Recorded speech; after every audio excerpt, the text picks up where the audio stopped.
दोस्तों, मैं हूं आपका दोस्त और आप देख रहे हैं खौफ एक एहसास, एक ऐसा प्लेटफॉर्म जहां हम आग तक लेके आते हैं असली जिंदगी में घटित डरावनी कहानियां।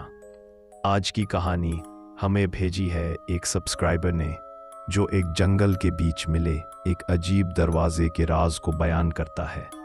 क्या होता है जब एक आम आदमी एक ऐसे दरवाजे का सामना करता है जिसका वजूद ही किसी और दुनिया से लगता है। आप हेडफोन्स पहन लीजिए, लाइट बंद कर दीजिए और तैयार हो जाइए एक और एहसास के लिए। खौफ एक एहसास। मेरा नाम विशाल है।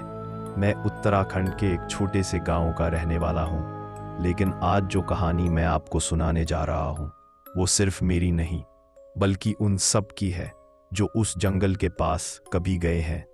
ये बात कुछ साल पुरानी है। तब मैं 25 साल का था। मेरे छोटे भाई रवि का एडमिशन देहरादून के एक प्राइवेट स्कूल में हुआ था। पूरा परिवार खुश था, लेकिन मम्मी ने कहा था, लाखों जब तक रवि एडजस्ट नहीं हो जाता तू उसके साथ ही रह जा, कम से कम 1-2 हफ्ते के लिए। मैं तैयार हो गया। देहरादून के बाहर एक छोटा सा रेंटेड क्वार्टर मिल गया जो एक जंगल के काफी करीब था। लोग कहते थे शहर के नजदीक है, लेकिन अंधेरा होने के बाद जंगल की तरफ मत जाना। मैं हमेशा हंसता था, आजकल के जंगल में भूत नहीं सिर्फ जानवर होते हैं। लेकिन मैं गलत था। 2 दिन सब कुछ ठीक चला। रावी स्कूल जाता, मैं उसके लिए खाना बनाता, थोड़ा घूम लेता।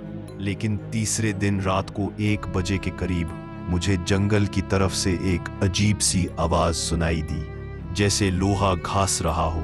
एक भयानक हुर की आहट, जैसे कोई पुरानी लोहे की दरवाजा खोल रहा हो। मैं डर गया, लेकिन क्यूरियस भी था। अगली शाम मैं जंगल के पास गया जहां से आवाज आई थी। वहां एक पतली सी लकीर थी जमीन पर, जैसे किसी ने मिट्टी में दरवाजा खोदा हो। और जब मैंने झुककर देखा तो सच में जमीन के अंदर एक लोहे का दरवाजा था, जैसे किसी ने उसे जमीन में दफनाया हो। क्या ये कोई पुरानी बंकर थी या ब्रिटिश जमाने का कोई राज? डर के बावजूद मैं वापस आया, लेकिन उस रात मुझे नींद नहीं आई। अगली रात 2 बजे फिर वही आवाज, लोहे के घिसने की। इस बार मैंने टॉर्च ली और जंगल के बीच वापस चला गया। और जैसा मैंने सोचा था, वो दरवाजा खुला था, हल्का सा खुला, जैसे किसी ने अंदर से थोड़ा सा धकेल दिया हो। अंदर अंधेरा था, लेकिन एक अजीब ठंडी हवा निकल रही थी। तभी मेरे पीछे किसी ने कहा लगाया, हा हा हा। मैं झट से मुड़ा, लेकिन कोई नहीं था, सिर्फ अंधेरा और पेड़ों की लरसती छाया। मैं भाग गया। अगले दिन मैंने एक पुराने जंगल गार्ड से बात की। उन्होंने मुझे देखा और बोला, उस दरवाजे से दूर रहना बेटा, वहां कुछ है जो अंदर नहीं, बाहर आना चाहता है। मैं बोला, अंदर क्या है? वो सिर्फ मुस्कुरा दिए। वो जंगल कभी जमीन से नहीं बना, वो नीचे से उगा है। ये बात मुझे समझ नहीं आई, लेकिन मैं हार नहीं माना। अगले दिन दोपहर को जब रवि स्कूल में था, मैं टॉर्च और फोन लेकर वापस गया। दरवाजा अब पूरा खुला हुआ था। मैं अंदर चला गया। अंदर एक सीधी स्टेयर थी, लोहे की। मैं नीचे उतरता गया, 10, 20, 30 कदम, और नीचे जाके जो देखा, मेरा खून जम गया। वहां एक पूरा शहर था, लेकिन मुर्दों का। पुरानी पलकियां, हवा में लटकती हुई कुर्सियां और दरवाजों पर खून के हाथ के निशान।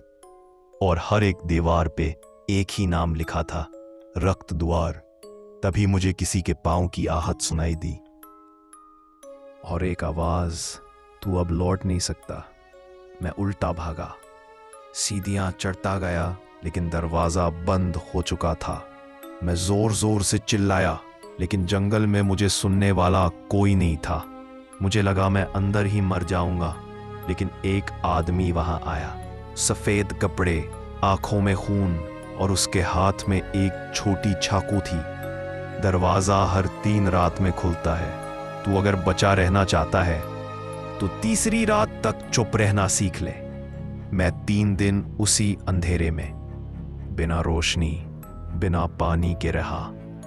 तीसरी रात जब दरवाजा खुला, मैं उस आदमी के पीछे पीछे भागा और बाहर निकल आया।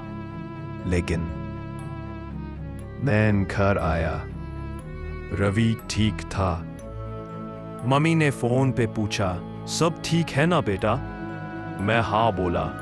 लेकिन तब से मेरे सपनों में वही आदमी आता है और हर बार वो कहता है, तू तो निकल गया पर हम साथ आ गए हैं। मेरा घर अब अजीब सी बू से भरा रहता है। कभी कभी रात को मेरे बिस्तर के नीचे से आवाज आती है और कभी मेरे बाथरूम का दरवाजा अपने आप खुल जाता है और अंदर से वही लोहे की सीढ़ी दिखाई देती है। क्या मैं अब भी जंगल के उस दरवाजे से जुड़ा हूं, या वो दरवाजा मेरे साथ ही आ गया है?